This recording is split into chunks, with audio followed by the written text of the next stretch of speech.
person I want to bring up is Noobs.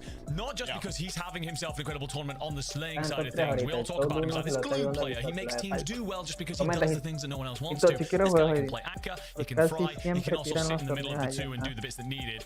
They've hit match point. The reason they get match point is because of Noobs in that last map. You had a great map until that point, sure, but you will scrape over by 1 kill being needed, and you get 2 right at the end because he backs off, plays coverage as his 2 teammates are knocked, and therefore picks up 1 as they move over. That allows his boys to self-res, and they play cleanup kills. If that doesn't happen, we aren't talking match point right now. We are talking about Eddie, Soka, and Gongi looking like they're about to ace this thing out. So yeah, he's having himself an afternoon, and that smile's going. I don't know if he's listening to us or if Soka's just giving him the gas, but either way, he deserves to be very happy right now. Those boys have been chilling, man, and I'll tell you what, he's been smiling after game 3. Man, he's been in his bag. Look, he's a veteran, all right? He was at one point on one of the most historic rosters, TBE, and now looking to obviously be on another historic roster, which is Falcons, and kind of make this roster his. I believe in him fully. He's been flying and frying all day today. This is a huge addition, I think, to really his Soka's repertoire. Of course, alongside that of Doggy, they have been absolutely on fire. I can't wait to see how this next game is going to end up going. I've got some narratives to push for this roster, especially if they are officially on match point, which I do believe I'm 99% certain they are. We'll have the scoreboard in just a second, but you know, this is a roster that when they do get to match points, of course, a little bit different. Buena revisa, yo vi como de reojo, Let's go back though to when they were on the struggle bus. Map number 3, they just come off the back of map 1 and map 2. Things were not looking good for them. A player wasn't loading in. You think they're put in the blender. There's a lot of doubts now from chat. They were like, oh, is this the Falcons roster that we expect to see from them? Danjo, they go into map 3 and they turn that narrative on its head instantly by getting a tremendous win.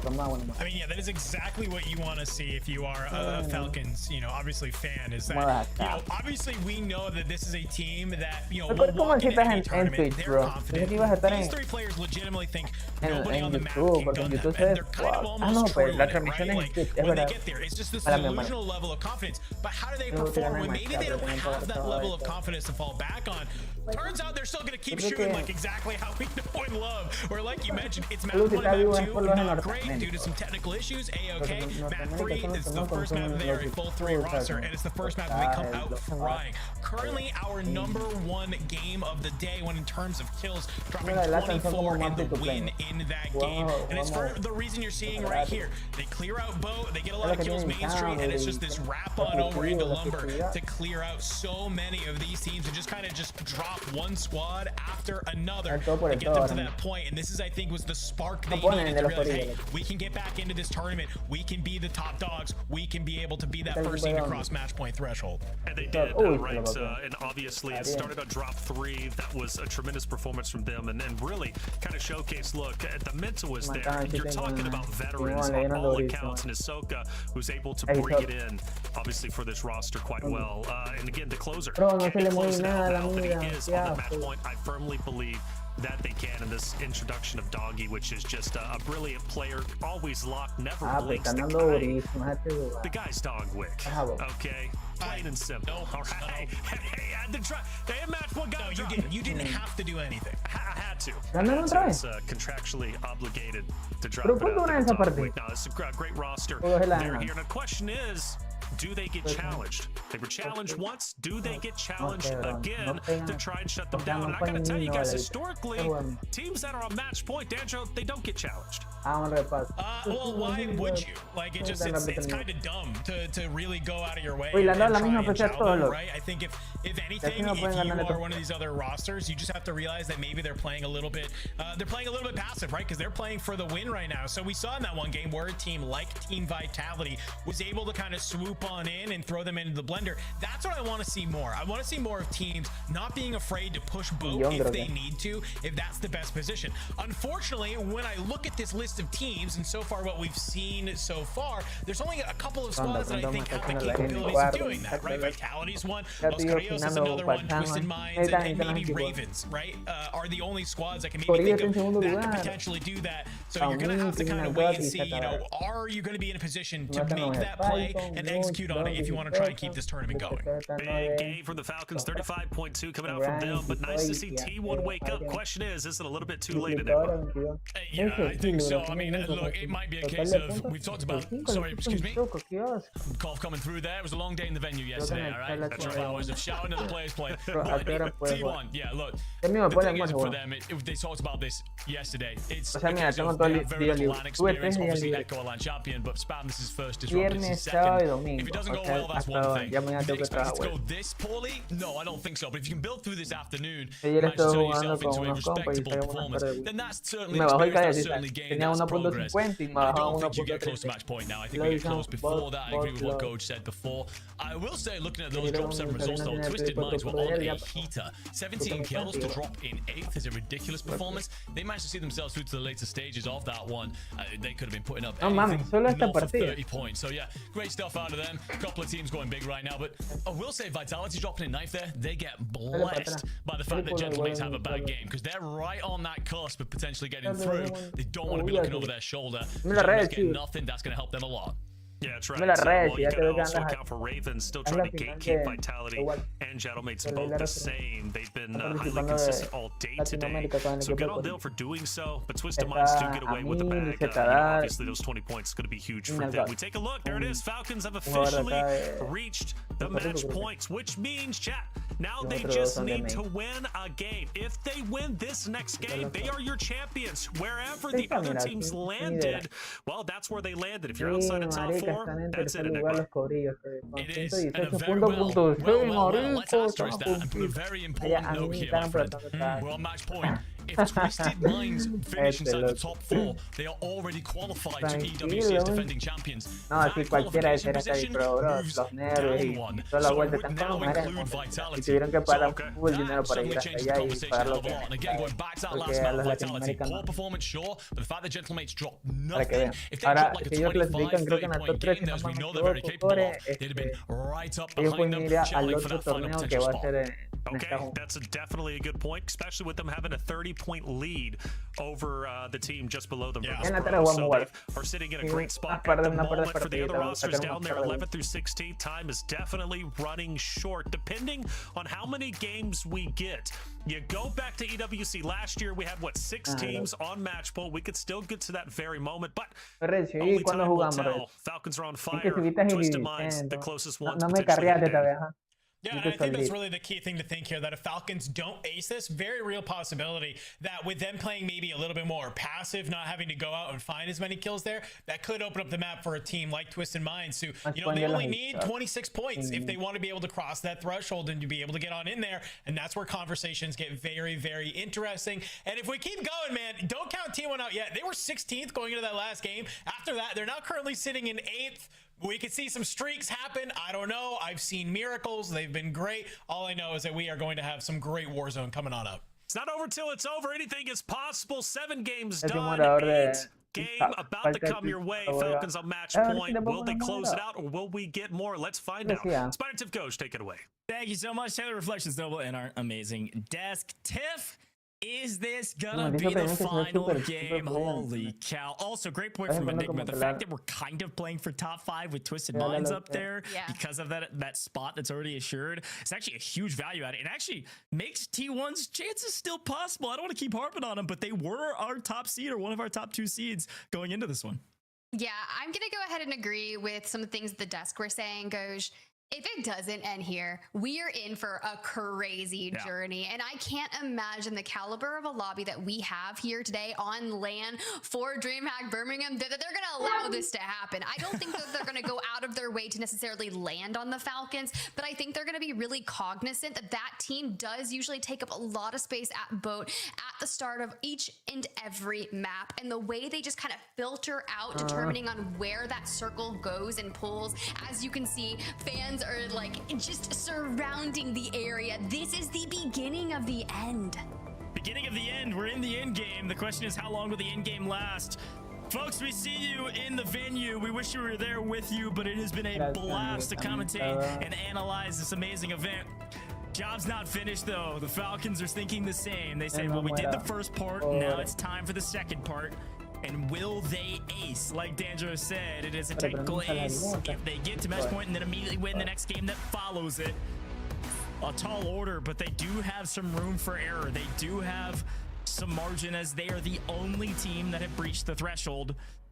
They're not going to change their game plan, Tiff. The big question is, will anybody else change theirs? You're going to have to, right? We know that there's multiple teams that have already proven they can win. I'm looking at Twisted Minds. I'm looking at Los Carrillos. I'm looking at Vitality, a team that I thought had the potential to nab some wins. Honestly, VP, T1, Gentlemates. Look, I'm going to even throw AG Global in there. It's been an interesting run for them here today, but they're doing everything that they can to kind of carve back from those initial... Honestly, I don't even know why I'm excluding Ravens Esports from that conversation. They have an average placement of 6. The best performance they've had all day was 3rd. They're still in triple digits. Could they hit match point this game?